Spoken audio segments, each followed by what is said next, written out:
Am I the asshole for not sharing my aunt's jewelry with my cousin's kids? My 30s female, aunt 60s female, recently died, less than a year after being diagnosed with stage 4 cancer.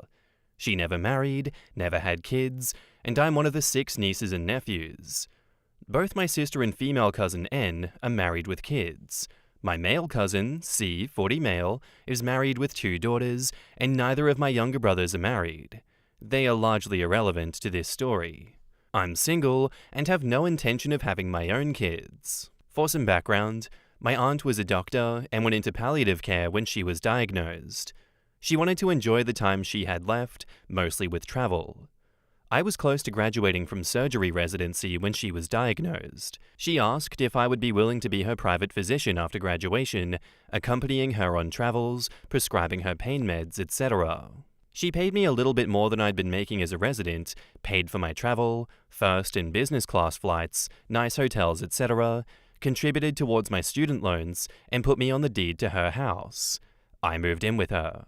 I also moonlighted/did locums when we weren't traveling, and after she got too sick to travel, so I couldn't keep up my surgery skills. Long story shorter, even with the time I wasn't making a full surgeon's salary, I still benefited financially from the agreement. My aunt had been a doctor in the Foreign Service and had accumulated a lot of stuff. Middle Eastern carpets, furniture, silk and cashmere scarves, art, jewelry, etc. in her career. Everything was open to all her nieces and nephews to split as we see fit, except the jewelry, which was left specifically to her nieces. There was surprisingly little drama splitting any of it. We even had everything appraised, so we were all in agreement on the value of what we were getting. My sister N and I all have different enough tastes in jewelry that we easily agreed on how to split the nice stuff, and most of the costume jewelry was set aside for my niece and N's daughter for when they were a little bit older. They are both under 4. Here is where C comes in. He said that his daughters deserve to have some of my aunt's jewelry as well. My sister and N said they're okay with splitting the costume jewelry to include his daughters, but he said that they deserve some of the nice stuff as well. My niece will probably get my sister's jewels someday, and possibly mine and N's daughter will probably inherit what N got. So C says that it's not fair that my niece and N's daughter will get more than his daughters. C also says that I got the house, the furniture in the house that no one else wanted, got to travel with my aunt, and she paid off a large portion of my student loans. That I should share the wealth. My siblings are staying out of it, and N says that it's ultimately my choice, but that what C says isn't wrong. Am I the asshole for holding to my aunt's will? Is this a hill worth dying on? I have a great relationship with my cousins and siblings, and I don't want this to sour that. In the comments, Silly Femboy says, "Not the asshole. Your aunt specifically left it to you. She clearly cares about it, and it wouldn't be right to disrespect her wishes. I would hold on to that jewelry." OP replies, "My aunt was really interested in the role that jewelry played in women's inheritance and financial security in various cultures, which is why I think she specifically left jewelry to just the nieces and not to all 6 of us. But I know the last thing that she wanted was for us to argue about inheritance. When my great-grandfather, her grandfather, died, her cousin contested parts of the will, and it caused a lot of drama. My dad still hasn't spoken to that cousin, and it's been more than 30 years. I think C's argument that you got more is really petty and a low blow trying to manipulate you. You rearranged your entire life to be your aunt's carer. That isn't insignificant, and it sounds like you had a really special relationship that she acknowledged in her will. C also inherited items and the proceeds from selling some items, so he wasn't left out of the will. There isn't any wrong here that needs to be fixed. In the future, you can sell/gift or leave the items to whoever you like. If you have a close relationship with C's daughter, maybe that will include them, but given his age, I'm assuming it would be some years yet before you have any use for inherited family heirlooms. OP replies, "Yeah, his daughters are 2 and 5, so it's not like there's some piece of jewelry that anyone's been eyeing for a wedding or anything. Not the asshole, and I'm sorry for your loss. You must have become quite close to your aunt during the time that you cared for her. I think your cousin needs to appreciate that you sacrificed a lot to provide care for your aunt, and that time out may have held back career progression, although you were wise to keep in date to be able to maintain where you were before you gave up full-time work. Whatever your aunt's will said, your property is yours now to dispose of as you wish. So, as you say, you have a good relationship with your cousin. It might be nice to consider sharing items that you are not really using or have no real attachment to, or selling them and sharing the proceeds. You are under absolutely no obligation to do any of that though, and as your loss was quite shocking and recent, don't make any big decisions and ask your siblings for support. OP replies, "Thank you for that. My aunt was awesome and I really miss her. She wasn't physically present when I was growing up because of her foreign service career, but she was there every Christmas and sent us postcards from everywhere that she went. I looked up to her for as long as I can remember, and she's why I became a doctor. Getting to spend those last months with her and getting to see the favorite places where she lived and visited was a blessing, and I wouldn't trade it for anything. I think taking some time to sit on decisions is the way to go. It's jewelry. It's not like it's going to go bad. And his daughters are 2 and 5 years old. So it's not like there's a wedding coming up imminently that they need jewelry for or anything. At this point, OP has earned the right to have that jewelry. I don't understand their argument for, oh, actually these two need it more. No, they don't. They're 2 and 5 years old. They don't have a connection with the aunt. The aunt specifically has reasons for passing jewelry down to women in the family like that, and OP looked after her in her dying days. Did you do that? No, you couldn't because you had a 2 and a 5-year-old to look after. You couldn't and you didn't go the extra mile that OP did, sacrificing her career to spend time with the auntie in her dying days to make sure that she had a very safe and loving end-of-life care.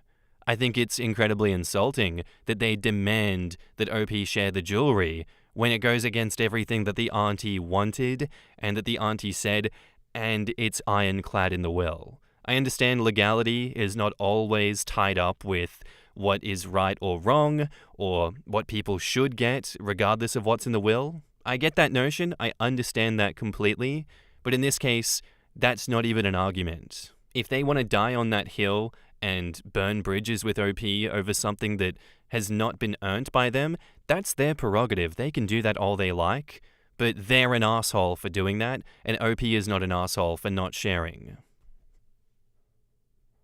And now, on to the update. And because there was some confusion about who everyone was, 2 cousins, siblings, C, male, and N, female. 3 siblings. I didn't give them letters, but let's call them E, sister, D, brother, and T, brother. C, N, and E all have kids. Me, D, and T don't. I know OP thinks that they're simplifying things, but giving letters instead of full names makes everything 10 times more confusing to people trying to keep up with this, and they'd have to keep referring back to this section about who is who. It's just so stupid, I think. So on to the update. The 6 of us got together over the 4th. I was able to disperse the last of the proceeds from selling the art, rugs, antiques, etc. that none of us wanted. That ended up being a few $1,000s each, not life-changing money for any of us, but nice to have. I will probably use it to go on a solo trip in my aunt's honor, once I accrue enough vacation now that I'm working full-time again. I had decided, based on your comments, that I would offer any of my nieces, existing and future, if D and T end up having kids, that they could shop from my inherited jewelry for their weddings. Before I could even present that solution, C was super apologetic about the way that he had acted. He was feeling guilty that he hadn't been able to spend more time with our aunt before she died. Small kids at home, work obligations, etc., and jealous that I had had more flexibility to travel with her for those months, and that made him lash out. Turns out, his wife had essentially read him the riot act when he complained to her that their daughters weren't included, reminded him that their daughters have her whole side of the family, reminded him that jewelry is traditionally passed down female lines, the whole bit. He was quite embarrassed by how childish he had acted, But I did present that solution, and both N and E thought that it was such a good idea that they said the same. When the next generation of girls gets married, that they can choose from their inheritances too. So all is well. Thank you all for your support and kind words. I'm not going to go no contact with any of my siblings or cousins. I still miss my aunt. Work is not terribly exciting, but it's a paycheck, and it's nice to see that my surgical skills didn't slip irreparably. In the comments, Sophie3546 says, "Aw, I'm glad it's a happy ending." Right? It's rare to see these things actually end on a positive note like this. OP handled it with so much maturity and grace, especially considering all of the pressure from the family. Totally deserved that peaceful resolution. The one change you may consider is to set any age, say 25, that if they're not married, they can do the same choosing. Not everyone gets married. And OP says, that's not a bad thing to consider. I'm in my 30s, and while I'm not ruling out marriage someday, I'm also not really seeking it. DSQ says, your cousin has a good wife. OP says, she really is quite awesome. He did well. What? A story with a functional family that communicates? In all seriousness, I'm really happy for how things turned out for you. Inheritances are always hard, and it's easy to feel left out.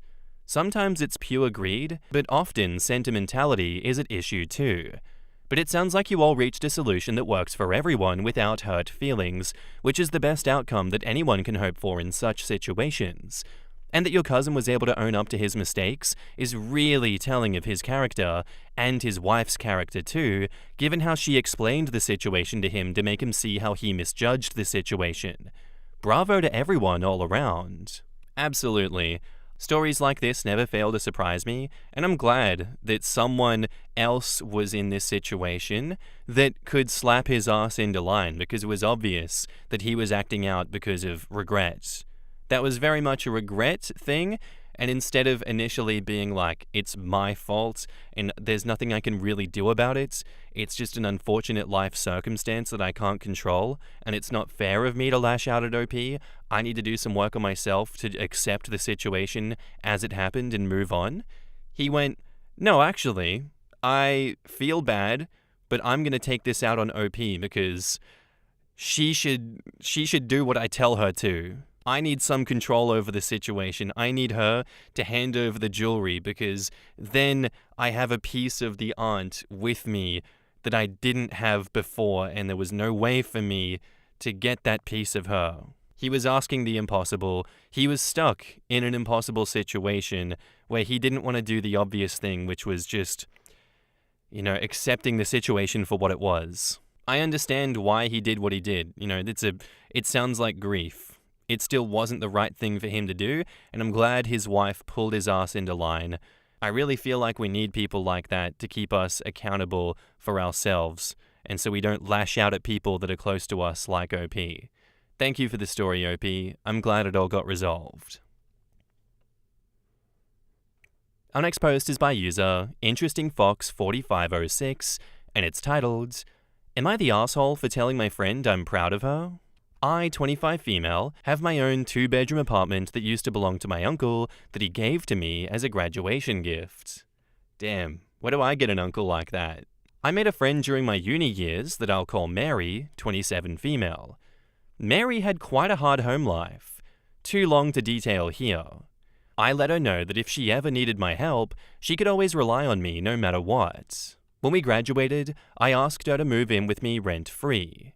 She tried to pay, but I knew that she had a lot of debt trying to pay for uni, so I told her no, and to spend her money freeing herself from it.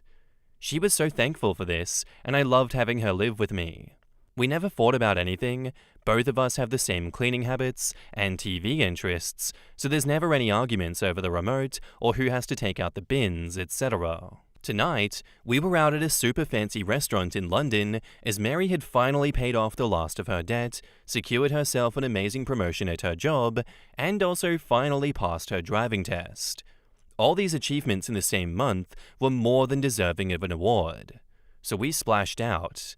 It was me, Mary, 4 of her work friends, and 2 friends that we've known since uni. It was a great night. until I handed Mary a card saying how amazing she is and how lucky I am to have her as my best friend, with quite a bit of cash inside to put towards her first car. She started crying and thanking me, and we hugged for a long time. When she pulled away, I told her I was so proud of her for kicking life in the butt, becoming successful, and showing her dad that his dickhead ways couldn't keep her down. After how she'd struggled through uni, pushing pennies together, and working shit jobs, seeing her in her dream career and being such an accomplished woman is absolutely inspiring to me. She looked mad and said, "Please don't do that. You know I don't like when you do that." She had never said anything like this to me ever, so I have no idea where this was coming from. I apologized and said that I didn't realize saying these things would upset her, as it's never been my intention. She just scoffed and rolled her eyes, and when I looked up at her colleagues, they were all shaking their heads at me and glaring. I felt so awkward that I wanted to shrink back into my own skin, and I was mortified that I hurt Mary. Bro, what the hell's Mary's problem? Mary didn't talk to me for the rest of the night and ignored me at the table. When we split up to head home, none of her colleagues even looked at me as they left. I said sorry to Mary as she was heading to her room to turn in, but she just shrugged me off, told me she was tired, and that we'll talk in the morning. I'm so anxious that she'll want to move out or never talk to me again.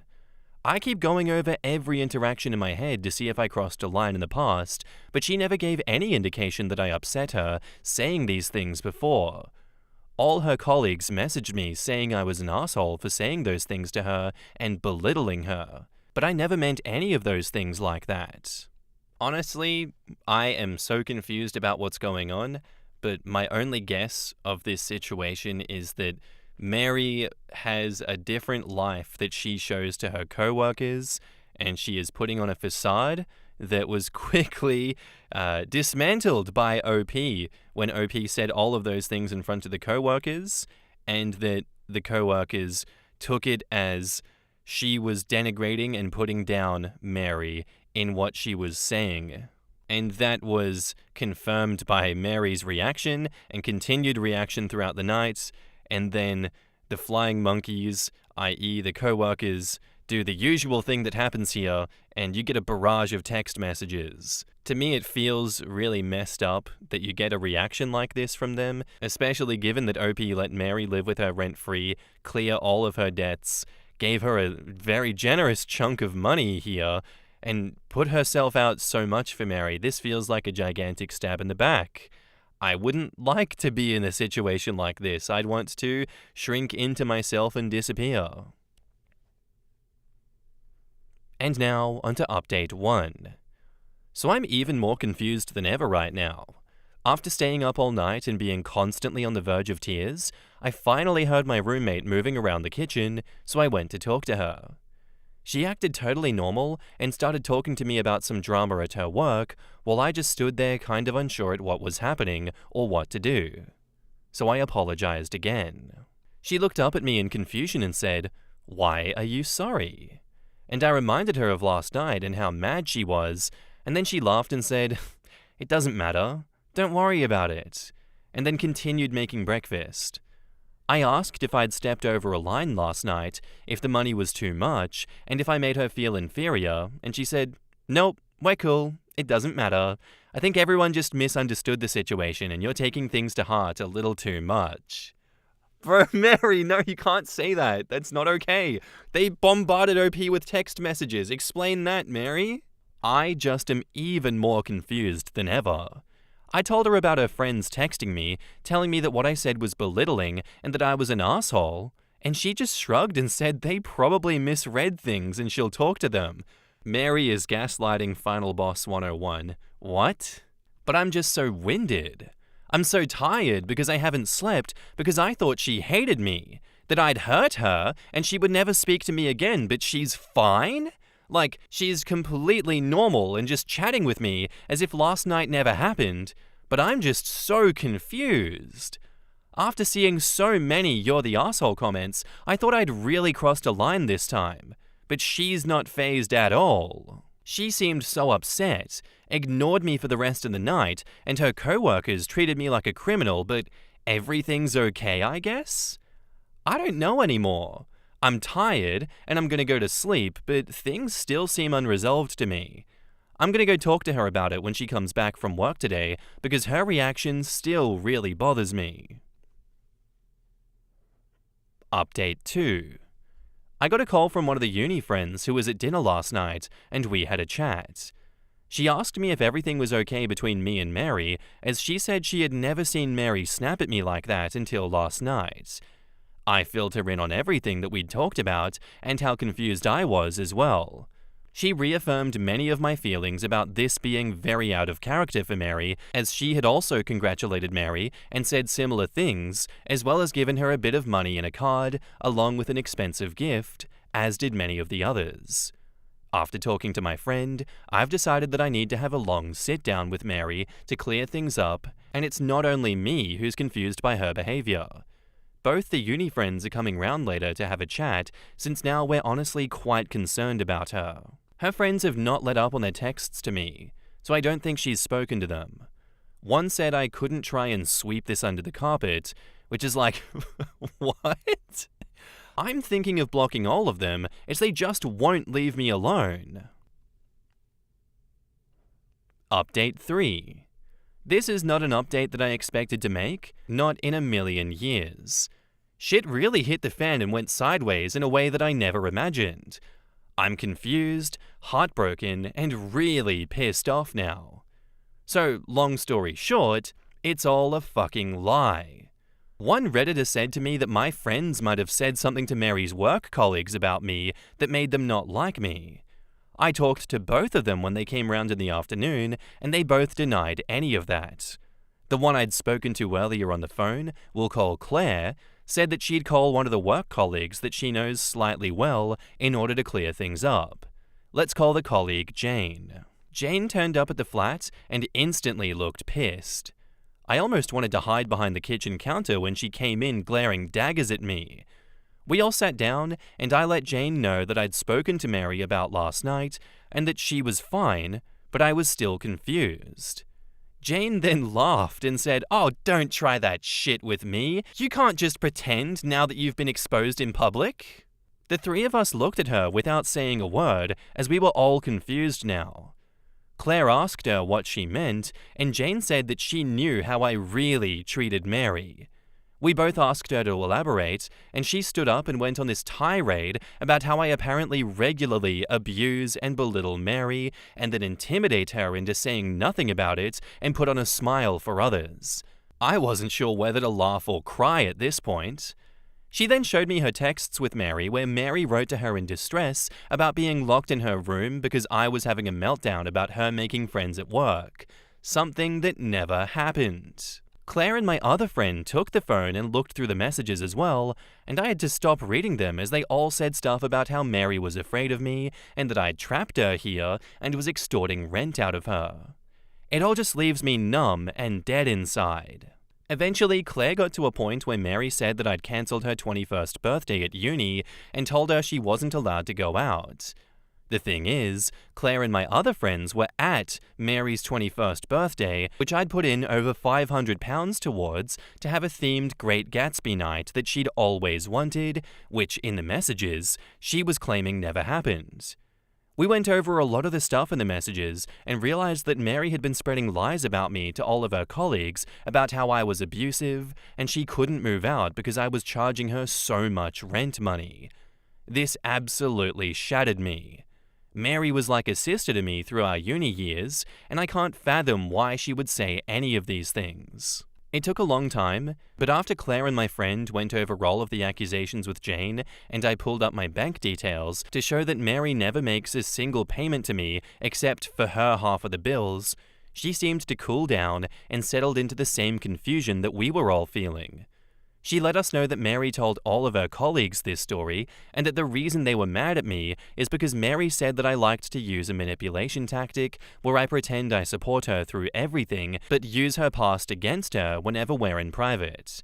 They all thought that's what I'd been doing last night, that everything I said was meant as a backhanded compliment. Honestly, I'm so just about everything.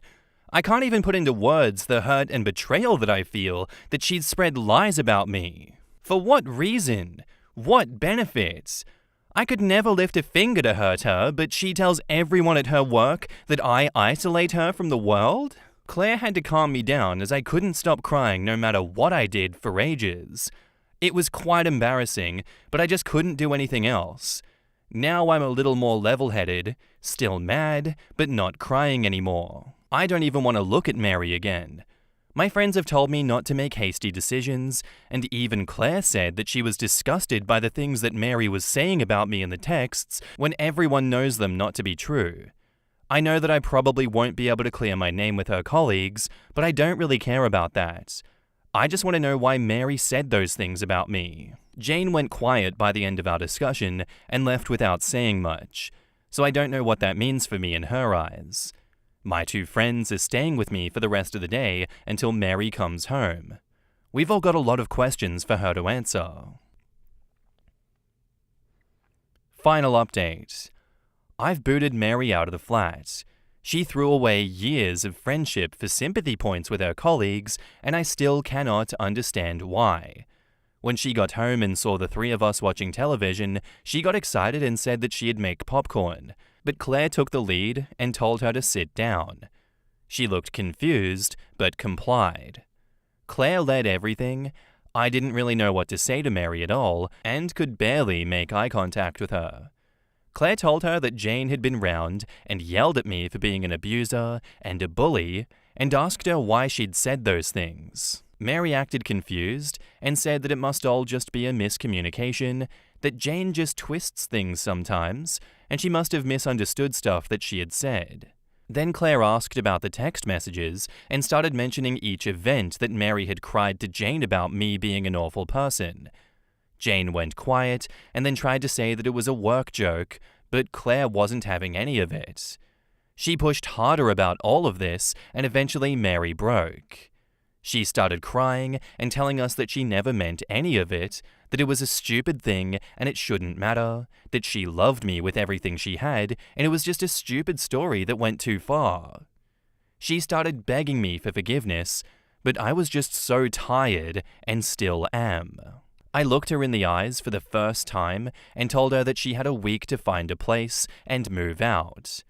And then she started really bawling her eyes out and begging me to let her stay, that she didn't think that it would matter because I don't work with them.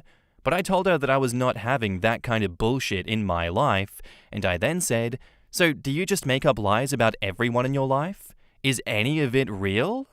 She went really quiet, dead silent at that point. I didn't want to believe it, but the way she was looking at me and the lies that she'd made up about me abusing her had me questioning everything she had ever told me when we were at uni together. About her dad beating her mum, about her being homeless from 16 until they divorced. I then told her to get her mum on the phone, and she panicked and begged me not to. Claire then realized where I was going with this and asked her if everything we'd ever been told about her dad had been true, and she cracked and said she may have embellished a few things. I am so fucking fuming at this point. Who the fuck makes up this kind of twisted shit? For what benefit? I can't even write everything that was said, as it just resorted into a screaming match between all four of us as we learned that Mary's tragic life story had been nothing but a concoction to gain sympathy from others. Her parents are divorced, but there was no abuse involved. They just fell out of love and split. I had to learn this by calling her mother myself later on to get clarity.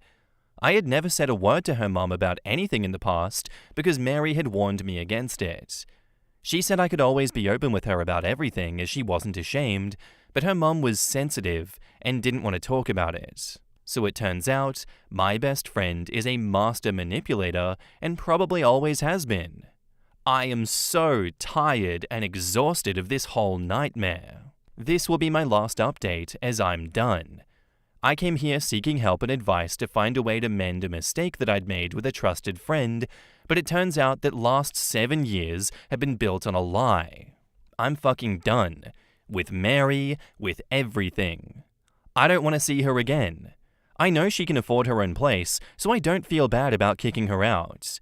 I don't care what she does now. I just know that I don't want her around anymore. I think I'm going to book myself some therapy sessions after all of this shit. It's not a happy update, but it's the only conclusion I've got. Thank you to everyone for all the advice you've given me over the many updates. I appreciate all of it. I'm sorry it's not cheerful, but I just hope that I can move on from all of this. Additional final update. I never thought I'd write anything else to add on to this post, but holy shit did it blow up overnight. I never expected the amazing responses I got, nor the wonderful people in my messages sharing their stories and wishing me all the best. It honestly brought me to tears to just see this flood of understanding and empathy appear out of nowhere. Thank you to everyone who took the time to message me or comment. I've now read each and every one, and am so thankful for all of the support you've given me. I didn't think I'd update any further, but since there's been so much recent response, I can give you guys a little conclusion on how everything fully resolved. I didn't touch Reddit since my last update because I needed a lot of time to process what had happened, and having the place to myself was strange to adjust to at first. But as it turns out, very necessary to begin the healing process. Mary moved out the following Saturday of the incident. She spent the following days after the blow-up moping around the flat and wanting to talk to me, but I refused, and I told her that I needed space. Her mum came on the weekend to help her pack up her things as Mary was going to move back in with her. Her mum cleared up a lot of the questions that I'd had on my mind. I'd always been told by Mary that her dad had been abusive, but her mum had loved him so much that she wouldn't leave him, so she left home and was homeless when she was 14, sleeping under benches in train stations, just so she didn't have to be in the house with him. She only moved back in when her mum finally got the guts to divorce her dad. This story I had believed for 7 years turned out to be completely fake. Not only was Mary never homeless, but her father was never abusive and loved both her and her mum very much. The reason I never saw him around was because he'd moved to Australia to pursue his career, which was the real reason for the divorce. He loved his family, but wanted success even more, so he left. Her mum told me that Mary's dad was always inviting her over for the summer holidays, but Mary never went because she hates flying. The day she moved out, I stayed in my room and just hid away. But she knocked on my door before she left, and I answered. I still wanted to say goodbye. She had been my closest friend for so long that it didn't feel right just letting her fade out of my life without a send-off. She asked me if I wanted the money that I gave her for her new car back, but I said no, and told her to use it for therapy instead. She cried a lot and tried to hug me, but I kept her at a distance. I let her know this would be the final time we would ever see or speak to each other. I just couldn't be around her anymore with the knowledge of what she had done. She left sobbing, and when she was gone, my little town flat suddenly felt bigger than it ever had before. It's been hard adjusting to being alone in this place. For the first week she was gone, I still expected to see her in the kitchen every morning or on the sofa when I got home. It was unsettling to say the least. I had my first therapy appointment last week, and I think it actually went well. I haven't been to therapy since I was in school, so I was very nervous to begin with. But my therapist is a very lovely lady who helped me understand that Mary's lies were her own making, and I had nothing to do with their creation. A lot of people said that she was probably a compulsive liar, maybe even a narcissist, and she seemed to agree loosely with that idea from what she had heard. In yet another revelation, I met with Jane for coffee as she had asked to meet up and clear up some details. She told me she'd been wondering about why Mary would make me the target of her abuse story and started asking people in her office about the things that Mary had said about me in the past. One that stood out was a painter. They work in art restoration and distribution, who used his art as a means of channeling his traumatic history with his abusive stepmother. Apparently, Mary had taken quite a liking to him, and so she had first told him about her abuse as a way of getting closer to him. She had mentioned fancying him in the past, but I didn't think that she'd go to such lengths to create a connection between them. He had been furious when he heard the truth, and now doesn't speak to her anymore. Jane told me not many people do now. They were now all worried that she would make up stuff about them and get them in trouble at work, so they're keeping her at an arm's length as a result. I felt a bit bad when I heard this, as I know that Mary is having a miserable time with our friendship group kicking her out as well. Jane apologized to me, but I told her she had nothing to be sorry about, that this was all Mary, and she was only trying to protect what she thought was an abused friend. We left each other on good terms, but we don't have much in common anymore, so I doubt we'll be friends in the future. Claire came to stay with me for a bit, which has helped with the loneliness a little. It's hard to be alone after having someone practically attached to your hip with you for so long. Thank you to you guys as well who left such kind messages in the comments, many of which were very helpful. I'm so thankful to all of you for your words of advice and comfort that you've given me. It's made a shitty situation so much better to know that there are people out there who have been through the same thing and offer words of encouragement to lost things like me. Thank you, everybody. In the comments, Bad Investor 13 says, quote, "For what benefit?" Well, for one, living in a townhouse rent-free for years, that's a pretty big benefit. In London, plus all the money and gifts that her friends gave her, I doubt were individual instances. I wish OP took the money back and then made a spreadsheet of all the expenses on her and got all of that back too. Well, you've got to hand it to Mary. She made quite a lucrative living out of her lies for quite some time. The only problem with people who lie like this is that they never think about how it's all going to play out in the long run. Well, not the only problem, obviously, but you know what I mean. Unless you're ready to hop from friend group to friend group, partner to partner or whatever, you can't play the long game like this. Not when you overlap stable groups. Shit's gonna spill over. If she hadn't mixed friend groups, she may not have gotten caught up for a few more years too. Rookie mistake. One she won't make next time. This is how the chronic liar in my life got away with it for years. Strict separation of her social groups. If she had a special event, it would be just for one side of her family, or just the other side. Or just school friends, which was my group, or just work friends, or just workout buddies. This never struck me as strange at all because the two sides of her family do fight, and different groups of people have different dynamics. Things began coming to light when she befriended someone incredibly outgoing who ran a small event business, who naturally befriended people across several of her other groups. Well, there you go, guys. Something to look out for. If someone close to you keeps a strict separation between all of the other groups in their life, like they do here, they might just be batshit insane like Mary, and they might be spinning a fancy little story that is different between every single other group. And if you don't meet those other people, that story can never be poked and prodded and shown for the farce that it is. Like, I know that Mary's going to learn from this instance, and she's going to be better at not cross-pollinating groups in the future, but I don't understand what she expected to happen here when she took her work colleagues out to dinner with OP, who she told all of them OP was an abuser, and that she terribly abused her, and that she did such heinous shit to, and pointed out the manipulation tactic of, oh, I feel pity for you, I feel so sorry for you in this public forum, and I'm going to use that against you in private. How did she expect that to go down at the dinner if that's truly the web of lies and deception that she spun? I don't understand how she didn't put two and two together and recognize, oh shit, this work dinner with everyone all together is a bad idea because they're going to start questioning OP, and OP is going to be confused and start poking and prodding as to what the hell is going on. Mary is both sides of Hanlon's razor. She's incredibly obtuse, whilst also at the same time being incredibly malicious.